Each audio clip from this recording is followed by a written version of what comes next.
let us start this record. Oh god, that webcam is doing me no favors with my moisturizer being a bit too heavy and making my skin really greasy. I swear it's just moisturizer. But let's get this review started. Oh, my stubble. Ah, I hate it.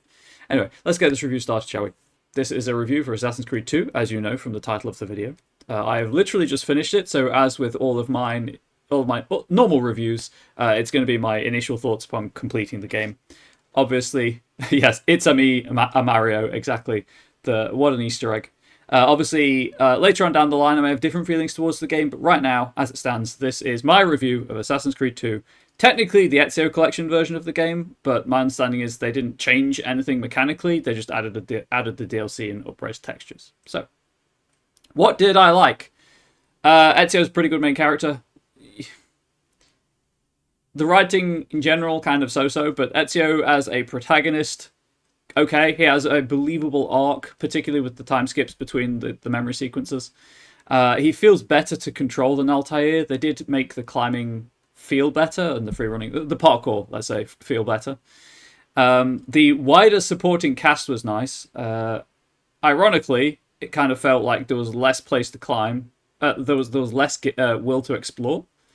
Nothing felt particularly distinct, but that's going more towards what I didn't like.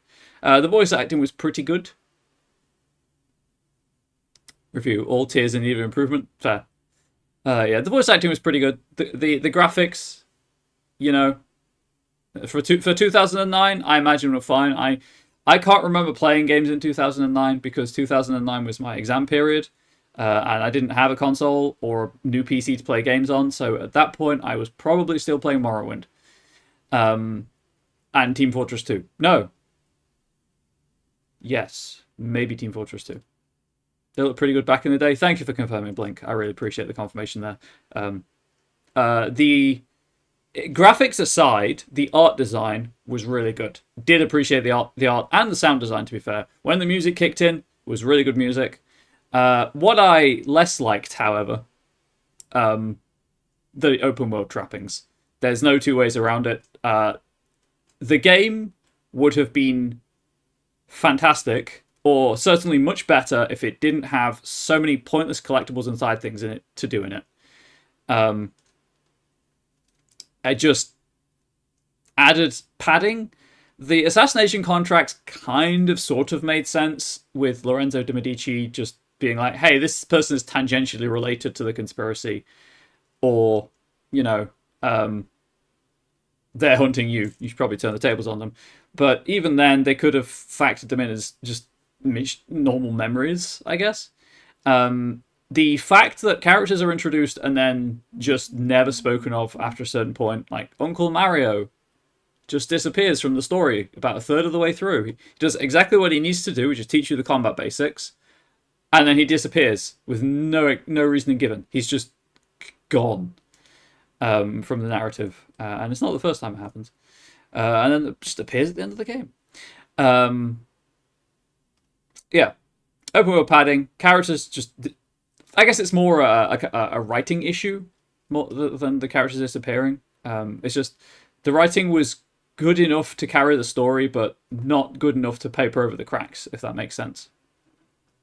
Especially with the open world stuff taken into account. I say open world, open zone. I've seen it referred to as it kind of because it slows down the momentum of it alters the pacing of the story to have all of those things on the map, and I, as a result, was less invested in the story. This is something I do not expect to change in the other two, in Brotherhood and Revelations.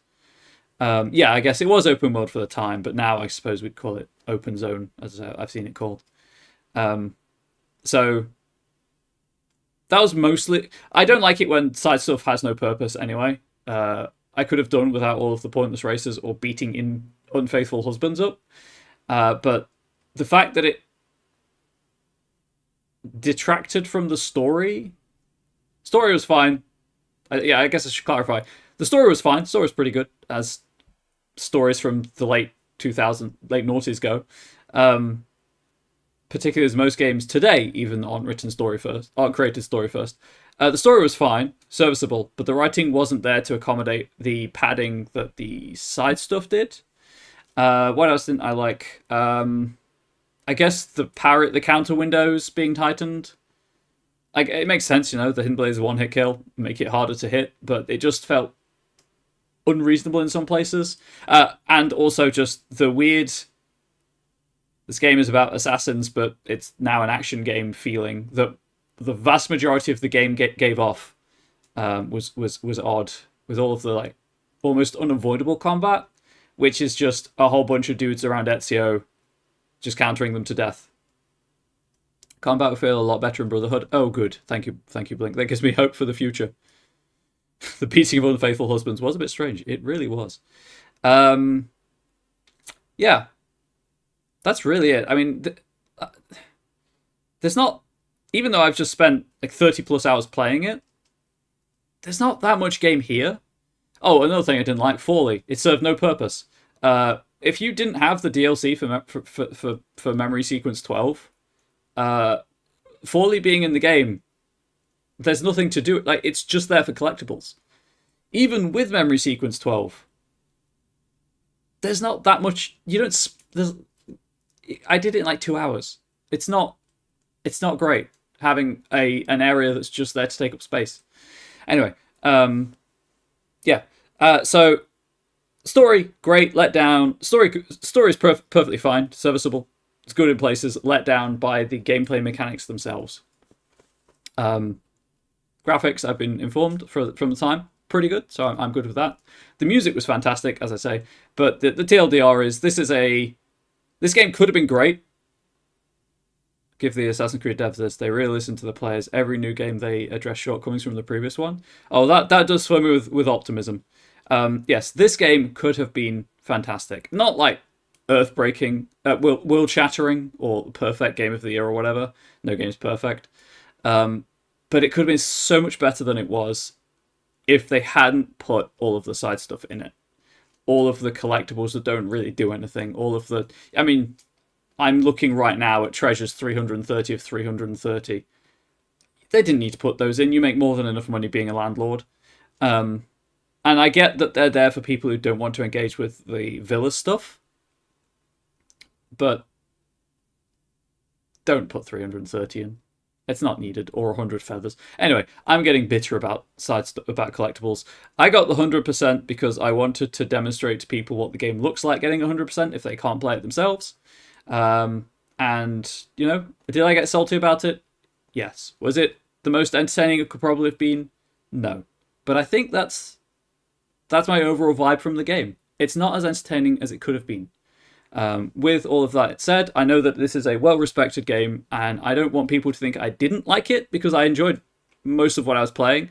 There were just bits of it, particularly towards the end, where more polish could have been used, let's say. But I will happily give this a 6 of 10. It's a solid, average game. Could have been pulled up slightly if there was less to do in it, but this game came out in 2009. We're in the year of our Lord we're in 2024 Common Era, if we're using secular calendars. After 15 years, I don't think they're going to drastically overhaul one of the best-selling games in the franchise. But there we are. It's a good game, but it got in its own way, in its path to greatness, and also just to encourage people to keep playing it, I guess. As ever, please do feel free to discuss the review in the comment section below. This is my immediate reaction after finishing the game, so it is obviously tinged by my feelings about the ending and Memories 12 sequences 12 and 13. But yeah, please share this review anywhere you think might benefit from it. Please do consider subscribing to the YouTube channel. Please do consider swinging by twitch.tv/ComradeBulls and subscribing to or following the Twitch channel. Subscribe if you want. I can't stop you. But until next time, YouTube, please do stay safe. Please do stay healthy. Please do stay wholesome. Much love to you all. Goodbye.